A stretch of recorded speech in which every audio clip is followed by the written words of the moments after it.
compte rendu de la 48e réunion du Conseil des ministres. Le Premier ministre chef du gouvernement, Jean-Michel Sama Lukonde Kyenge, a présidé ce vendredi 8 avril 2022 la 48e réunion du Conseil des ministres par visioconférence. 5 points étaient inscrits à l'ordre du jour. 1. Communication du Premier ministre chef du gouvernement. 2.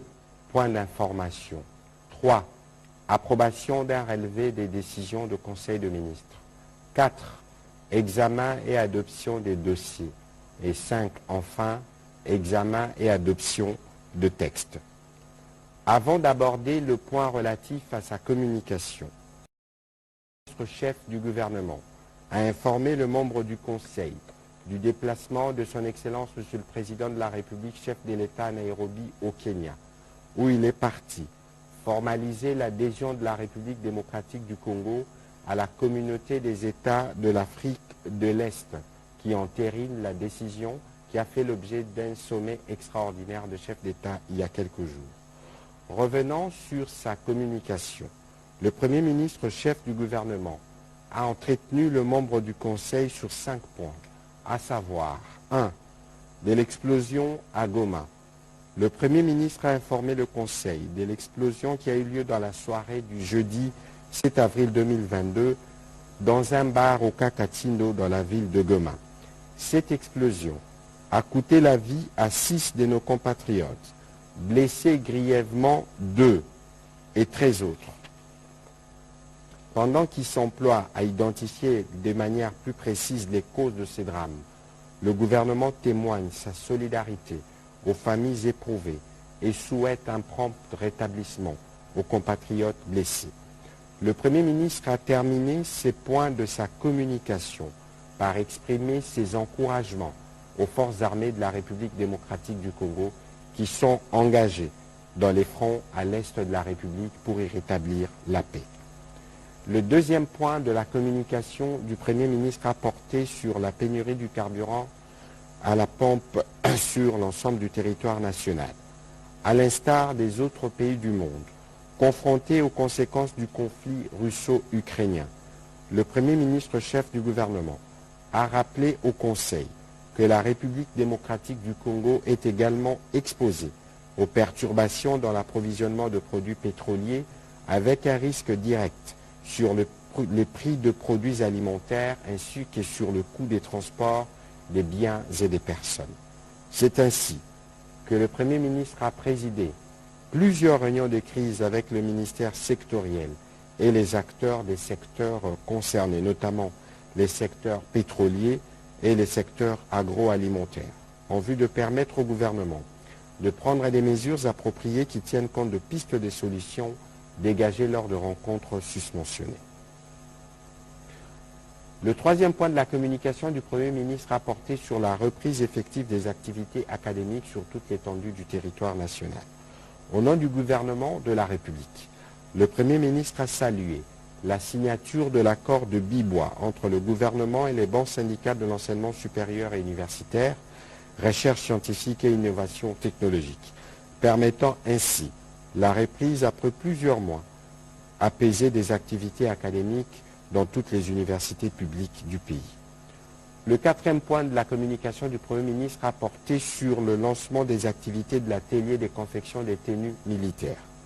Dans le cadre de la politique gouvernementale, de la promotion de la production locale, le Premier ministre chef du gouvernement a informé le Conseil qu'il a présidé le mardi 5 avril 2022 à Kinshasa la cérémonie de lancement des activités de l'atelier des confections des tenues militaires.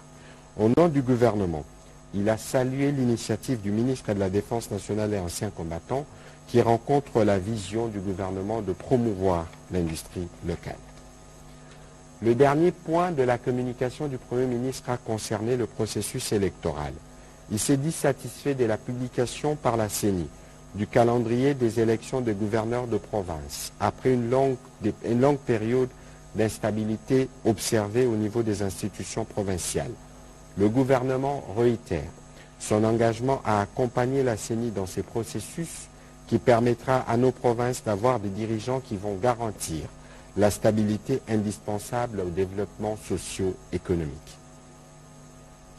Au deuxième chapitre du Conseil de ministres de ce jour relatif au point d'information, le vice-premier ministre, ministre de l'Intérieur, Sécurité, décentralisation et affaires coutumières, a présenté la synthèse de l'état du territoire national, qui reste généralement calme. Au cours de la semaine qui s'achève, l'état d'esprit de la population a été principalement marqué par les spéculations créées ces derniers jours autour du prix des produits pétroliers. Pour asseoir les stratégies sur le plan sécuritaire, le ministre de l'Intérieur, Sécurité, décentralisation et affaires coutumières, a organisé un atelier de validation du plan national pour la mise en œuvre des plans d'action des entités territoriales de province de l'Ituri, du Nord Kivu et du Sud Kivu.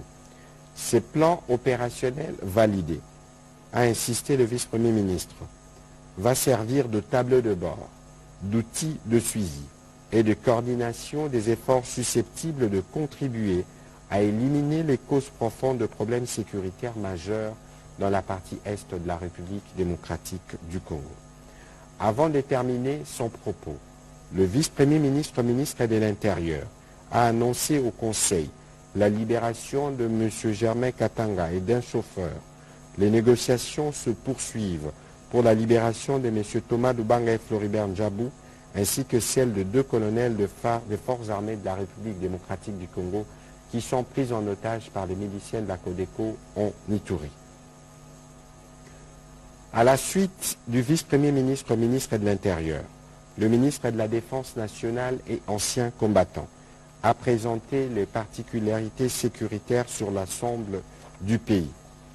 Concernant l'évolution opérationnelle de l'état de siège, le ministre de la Défense nationale et ancien combattant a indiqué que nos forces armées poursuivent la traque des forces négatives et des groupes armés avec l'appui des forces de l'armée ougandaise. Il a aussi fait le point de la situation dans les territoires de Rutshuru qui ploient sous la persistance de rebelles du M23. Il est aussi revenu sur les détails de l'explosion au camp Katindo, au sujet de laquelle un suivi méticulé est organisé par son ministère en vue de faire toute la lumière sur ces drames. Toujours sur ces chapitres de points d'information, le ministre de la Santé publique, Hygiène et Prévention a présenté la situation générale liée à la pandémie à Covid-19 en République démocratique du Congo. Il a fait état de la poursuite de la baisse des cas de contamination par rapport à la semaine précédente. Si le coronavirus continue à circuler dans le pays, sa sévérité s'amenuise davantage et s'est traduit par une stabilisation de taux de létalité autour de 1,5%. Le ministre de la Santé publique, Hygiène et Prévention a recommandé d'observer strictement les gestes barrières pour se prévenir d'éventuelles prochaines vagues. Au regard des difficultés que rencontrent certains voyageurs au sujet du test PCR, le ministre de la Santé publique, Hygiène et Prévention a rappelé la décision du gouvernement qui indique que tout voyageur en provenance de l'extérieur du pays ayant la couverture vaccinale Covid-19 complète n'a plus besoin d'un test PCR. Ceci doit être de stricte application. Le Conseil a pris acte de sa note d'information. Intervenant à son tour pour faire le point des travaux préparatoires de la conférence préparatoire de la COP27, la vice-première ministre, ministre de l'Environnement et du Développement durable, a fait part au Conseil du rapport relatif aux travaux préparatoires de la 27e session de la conférence de Paris à la Convention cadre des Nations Unies sur le changement climatique pré-COP 27 en République démocratique du Congo, en collaboration avec la République arabe d'Égypte et en partenariat avec les États de bassin du Congo. Elle a indiqué que notre pays a obtenu l'accord de co-organiser ses assises au terme de sa récente mission effectuée au Caire en Égypte, où elle a été porteuse du message du président de la République à son homologue égyptien Abdel Fattah al-Sisi. Les modalités pratiques de la mise en œuvre du partenariat avec l'Égypte sont en cours des discussions. En ce qui concerne les préparatifs proprement dits, la vice-première ministre, ministre de l'Environnement et du Développement durable, a précisé qu'elle a élaboré l'ordonnance présidentielle mettant en place le comité préparatoire national de la COP27. Un arrêté ministériel mettant en place le comité technique préparatoire pour la COP27. Un arrêté ministériel nommant une équipe technique des négociateurs climat pour la République démocratique du Congo. Un arrêté ministériel enfin mettant sur pied un comité scientifique d'appui au ministère de l'Environnement et Développement durable. Pour la vice-première ministre, ministre de l'Environnement et Développement durable, l'organisation de l'après-COP 27 en République démocratique du Congo constitue une opportunité pour, entre autres, concrétiser le point 208, axe 44 du pilier 10 du programme d'action du gouvernement, qui fixe comme objectif l'affirmation du leadership de notre pays sur le plan africain et mondial dans les domaines de la gestion des eaux, des forêts et de la biodiversité. Le Conseil a pris acte de cette note d'information. Intervenant à son tour au sujet de l'état d'avancement du projet relocalisation de Caen, le ministre d'État, ministre de l'Aménagement du Territoire, faisant suite aux recommandations formulées à la 41e réunion du Conseil des ministres, a présenté au Conseil le rapport sur l'état d'avancement de travaux du projet de relocalisation de Caen. Au regard de la sensibilité de la question et pour préserver les droits des occupants, une commission interministérielle a été mise en place pour assurer un encadrement étroit. Dans la mise en œuvre de ce projet, le premier préalable est de construire des nouveaux logements avant d'envisager toute forme de délocalisation. Outre les habilitations du gouvernement pour ce projet, le ministre d'État, ministre de l'Aménagement du Territoire, a sollicité les quitus nécessaires afin de vider la problématique de la situation juridique de l'accord de partenariat évoqué par la société Bitec. Le ministre d'État a aussi été chargé de poursuivre dans ce cadre les discussions avec la société belge Kinko.be. Il a enfin demandé l'accompagnement de membres du gouvernement dans la mise en œuvre de cet ambitieux projet. Le Conseil a pris acte de ce rapport. Toujours sur ce chapitre, deux notes d'information émanant du secteur de l'enseignement supérieur et universitaire. Le ministre de l'Enseignement supérieur et universitaire a présenté deux notes au Conseil des ministres. La première a concerné la tenue de la 39e session ordinaire du Conseil des ministres du Conseil africain et malgache pour l'enseignement supérieur, CAMES en sigle, à Kinshasa du 23 au 27 mai 2022, où 16 ministres du secteur d'enseignement supérieur sont attendus pour participer à cette session. Cette organisation intergouvernementale, à laquelle notre pays a adhéré en 2011, est un modèle de coopération culturelle et scientifique interuniversitaire des États membres. Étant un espace francophone d'intégration régionale pour l'enseignement supérieur et la recherche, cet organisme joue en même temps le rôle d'agence assurance qualité externe. Cette rencontre tombe à point nommé au moment où l'arrimage au LMD s'est fait progressivement en République démocratique du Congo. Le ministre a indiqué que les préparatifs de l'organisation de ces assises évoluent normalement. Et c'est dans ce cadre que le secrétaire général intérimaire de cette organisation a séjourné il y a quelques jours à Kinshasa. La seconde note d'information a porté sur les résolutions issues de la commission paritaire, banc gouvernemental, banc syndical, du personnel de l'enseignement supérieur et universitaire, recherche scientifique et innovation technologique. Il a indiqué qu'à l'issue des travaux qui se sont déroulés du 25 mars au 2 avril 2022, plusieurs documents ont été adoptés, notamment l'avenant au protocole d'accord entre le gouvernement et les RAPUCO, la grille barémique de l'ensemble de l'enseignement supérieur et universitaire ainsi que de la recherche scientifique et innovation technologique actualisée applicable le 2 janvier 2023.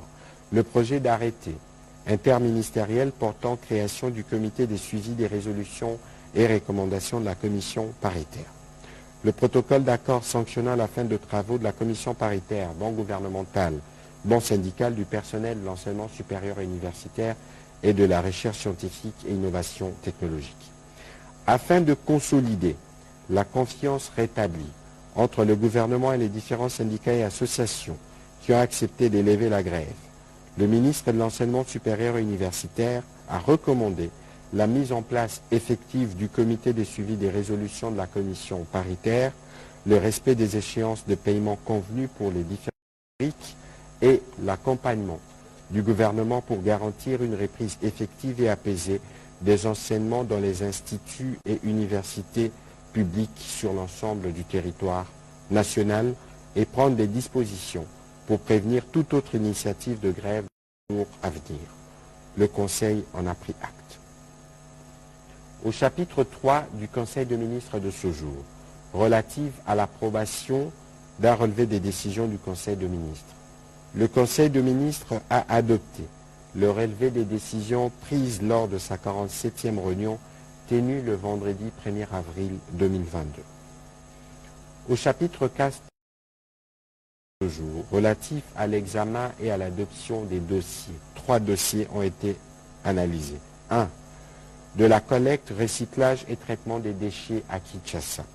La vice-première ministre, ministre de l'Environnement et du Développement durable, a soumis au Conseil le dossier relatif à la demande d'accompagnement des sociétés et organisations non gouvernementales qui œuvrent dans le domaine de la collecte, du recyclage et du traitement des déchets à Kinshasa.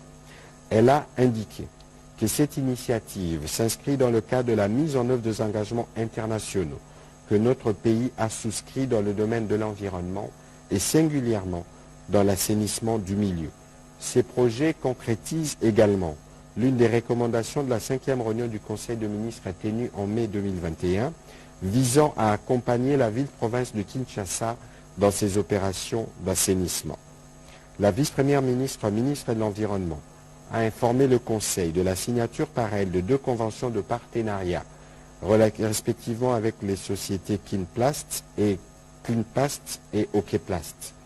Elle a rappelé la nécessité pour le gouvernement d'accorder à ces sociétés des facilités pour l'importation des intrants qui servent à la production de bouteilles recyclées, des allègements fiscaux sur la taxe des pollutions, des facilités d'accès à des marchés publics et privés ainsi que des tarifs préférentiels de consommation d'électricité. Cette implication sollicitée du gouvernement devra encourager les opérateurs privés qui accompagnent l'État dans les travaux d'assainissement, ce qui permettra à toutes nos grandes villes de se débarrasser chaque année des millions de tonnes de déchets en plastique et de redevenir plus salubres. Ce dossier a été adopté. Deuxième dossier, évaluation et suivi des mesures pour la mobilisation accrue des recettes publiques. Le ministre des Finances a présenté au Conseil la situation des recettes et des dépenses publiques. Les recettes mobilisées au mois de mars 2022 sont de l'ordre de 1 433,5 milliards de francs congolais sur les prévisions de 1 089,8 milliards de francs congolais, soit un taux d'exécution de 132%. Les recettes cumulées au premier trimestre sont de l'ordre de 3 315,7 milliards de francs congolais sur les prévisions de 2 915,8 milliards de francs congolais pour un taux d'exécution de 114%. La part des dépenses publiques sur les ressources propres consacrées aux investissements représente 0,9% du total. À cela s'ajoute le 300 millions de dollars payés aux agences d'exécution au courant du mois de mars pour la poursuite du programme de développement local de 145 territoires. Le mois de mars a été marqué par une hausse des dépenses dues aux subventions accordées aux sociétés pétrolières pour la gestion de la crise du carburant consécutive à la guerre en Ukraine, au paiement de la TVA due à certains miniers ainsi que le paiement de frais bancaires aux banques commerciales pour le service de bancarisation.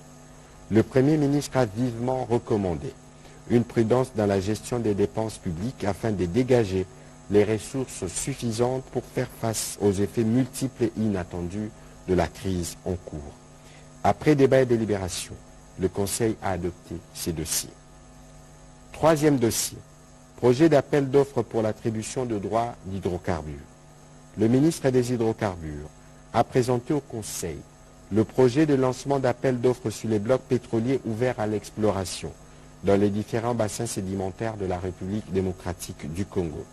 Il a précisé que cette attribution des droits d'hydrocarbures vise la production de nos ressources pétrolières en vue de l'amélioration des recettes de l'État d'une part et de l'augmentation de la production nationale qui doit quitter la zone modeste de 25 000 barils jour d'autre part. Pour y parvenir, 16 blocs pétroliers ont été sélectionnés pour cette première phase d'appel d'offres ouvert ou restreint, conformément aux textes légaux et réglementaires à la matière. Il s'agit pour le bassin côtier de 3 blocs, Nganzi, Yema 2 et Matamba Makandi 2.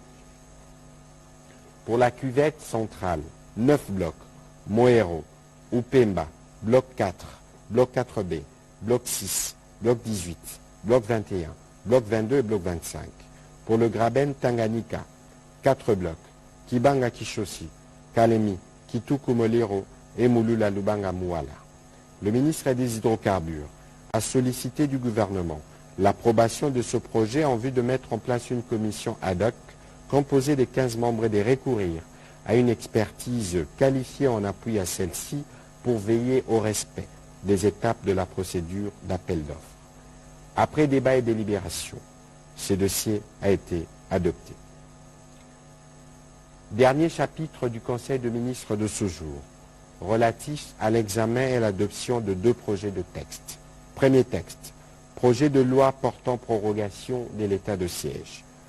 La ministre d'État, ministre de la Justice et garde de Sceaux, représentée par le vice-ministre, a soumis au Conseil le projet de loi portant autorisation de la prorogation de l'état de siège dans les provinces de l'Ituri et du Nord Kivu pour une période de 15 jours prenant cours le 20 avril 2022. Cette prorogation permettra à nos forces armées, appuyées par l'armée ougandaise, de consolider les acquis des opérations antérieures et de poursuivre les opérations d'envergure en vue de mettre fin à l'aventure terroriste et restaurer la sécurité, la paix et l'autorité de l'État dans cette partie du territoire national. Après débat et délibération, ce texte a été adopté. 2. Projet de décret. Le ministre d'État, ministre de l'Urbanisme et Habitat, a soumis à l'examen et à l'adoption du Conseil le projet de décret portant création, organisation et fonctionnement d'un établissement public dénommé Guichet unique d'octroi du permis de construire en sigle GUPEC. Ce projet est motivé par la nécessité de rétablir une gouvernance urbaine efficiente grâce notamment au numérique afin d'organiser d'une manière optimale la délivrance du permis de construire en République démocratique du Congo. Placé sous la tutelle du ministre ayant l'urbanisme et habitat dans ses attributions, le guichet unique d'octroi du permis de construire est composé d'un conseil d'administration, d'une direction générale et d'un collège des commissaires aux comptes. Après débat et délibération, ce projet de décret a été adopté. Commencé à 11h34, la réunion du Conseil des ministres s'est terminée à 17h30. Je vous remercie.